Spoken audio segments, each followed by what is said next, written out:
Mark, I'm the Entrepreneur Officer at GBS in Leeds, and today I'm going to be talking about taking a business idea from inception and bringing it into a reality. I'm just going to quickly change my screen and then we'll move on to the first slide.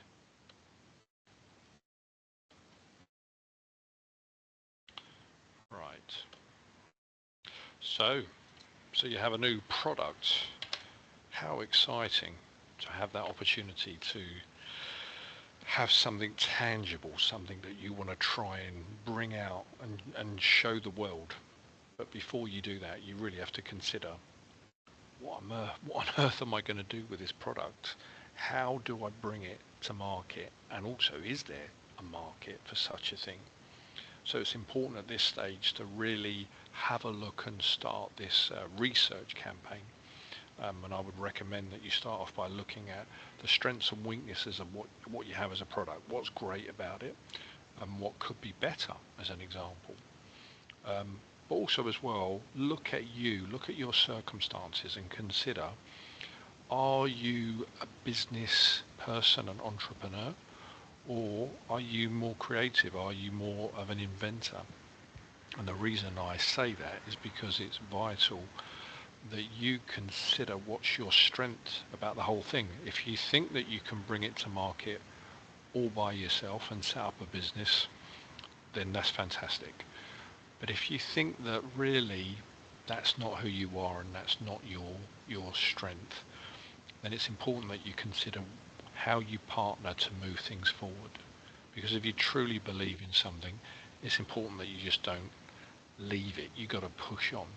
So there are options that you consider. You could take it to a distributor. You could get them to have a look at it to see if it's a product that they could launch, and they could take it to market on your behalf through trade shows and through their own partners and through their salespeople as well.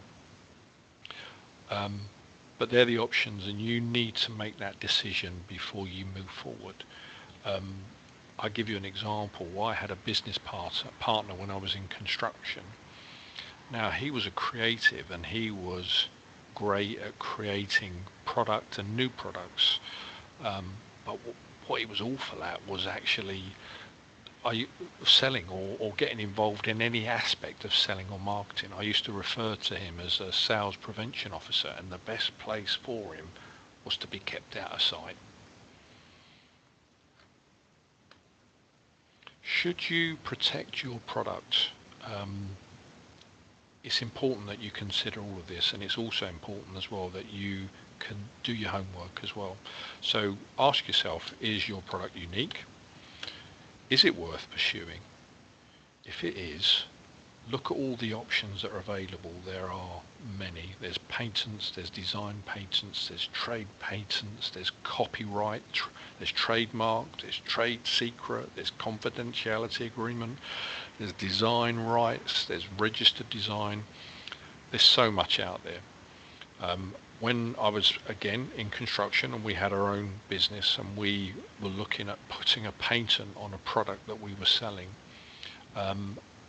we made many mistakes. And what we realized when push comes to shove and it was tested, we realized that it wasn't as well protected as it could have been. And we'd spent an awful lot of money trying to protect what we thought was the right area, and we got it completely wrong. So if necessary, take the proper advice to do that as well. Another thing to look at is any prior protections. Is there anything that's pending out there that you're trying to bring a new product to market and you're trying to put a protection on it? So do check these things before even considering filing, because it's going to cost you a lot of money and it could just cost you unnecessarily. So do look at that. Now let's look at unique selling points. Simple question is, do you have one?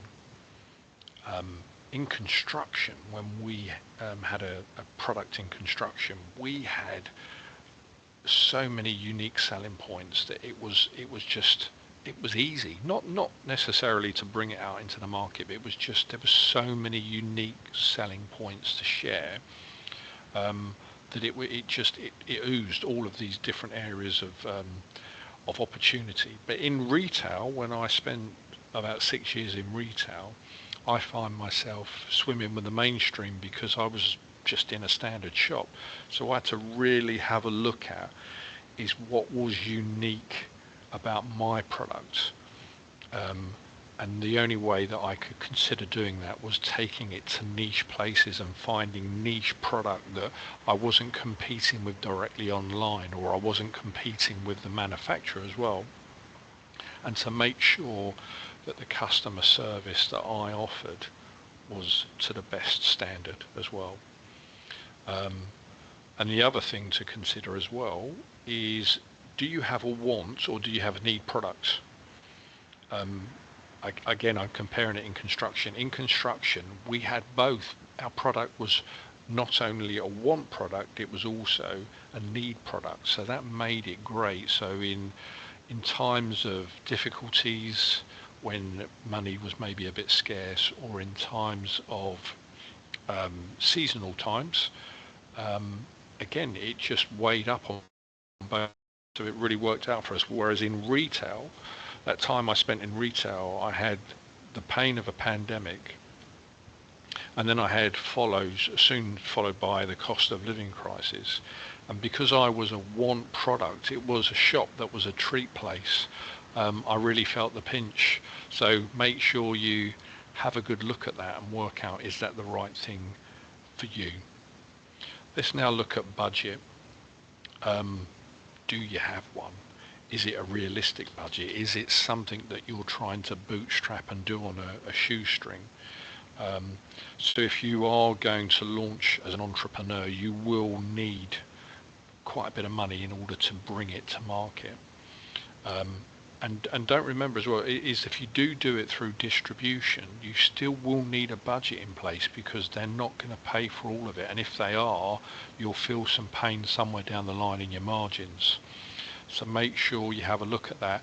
And then behind the scenes as well, there'll be lots of things you'll need to consider in terms of brochures, in terms of samples. Does there need to be a 3D sample? Does there need to be a prototype? There's quite a few things to consider, so it's important that you have a look at all of that. Now let's look at having a team around you as well.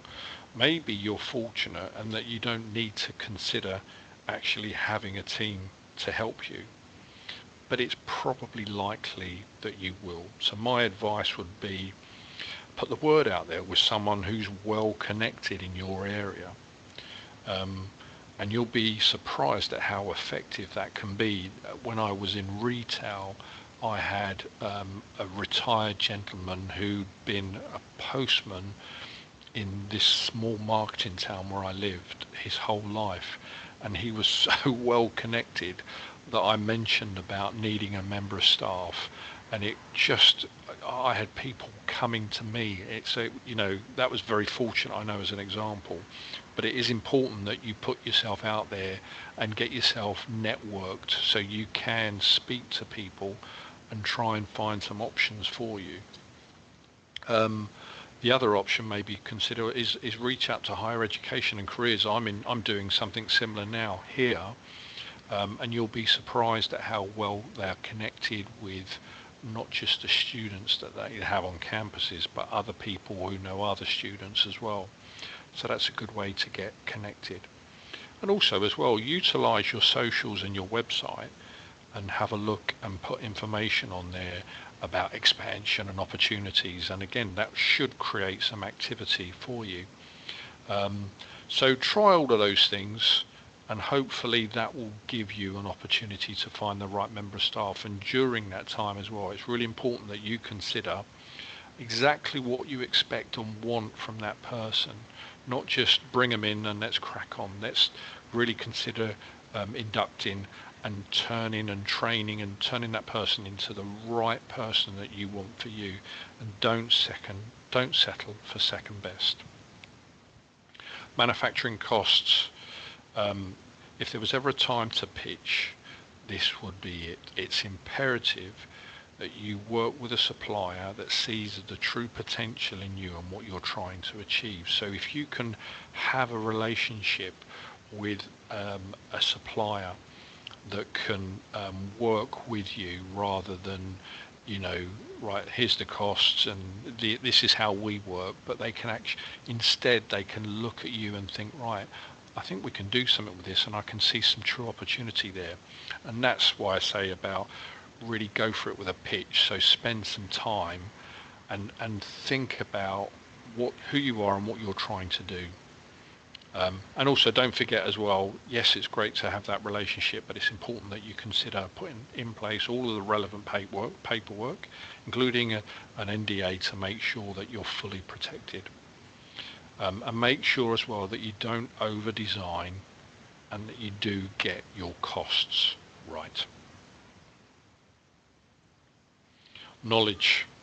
If you are that entrepreneur I was speaking about earlier, it's important that you learn the gift of being a jack of all trade and a master of none. So make sure, like a sponge, you're soaking up all the relevant information around you, especially if you're involved in networking along the way. If not, it's simple. The simple thing is, if you don't do any of that, then the chances are you'll need to employ someone who's capable of doing that, and then obviously that's going to cost you money and add to your bottom line. Democracy. I thought this was a good way of explaining it.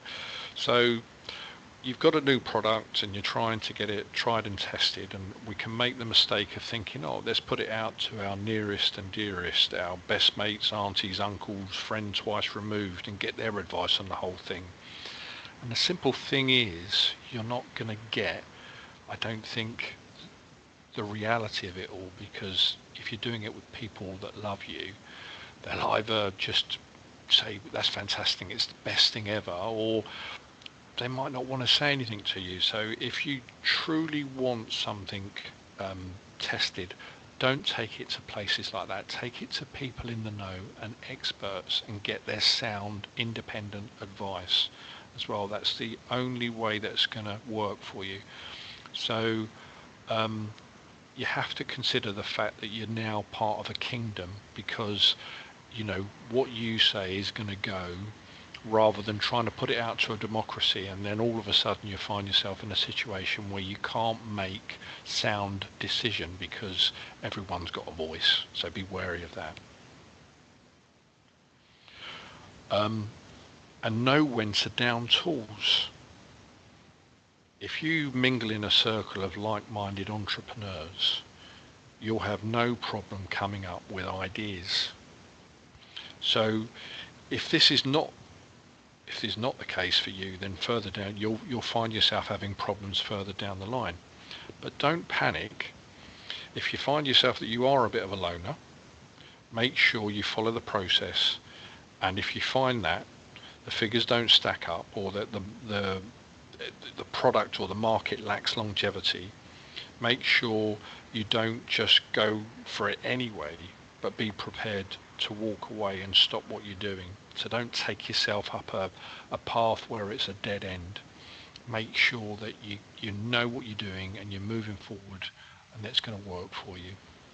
And finally, don't forget that it's important, so important, to enjoy the ride and enjoy the whole process, and don't take yourself too seriously. I hope that's helped. Thank you.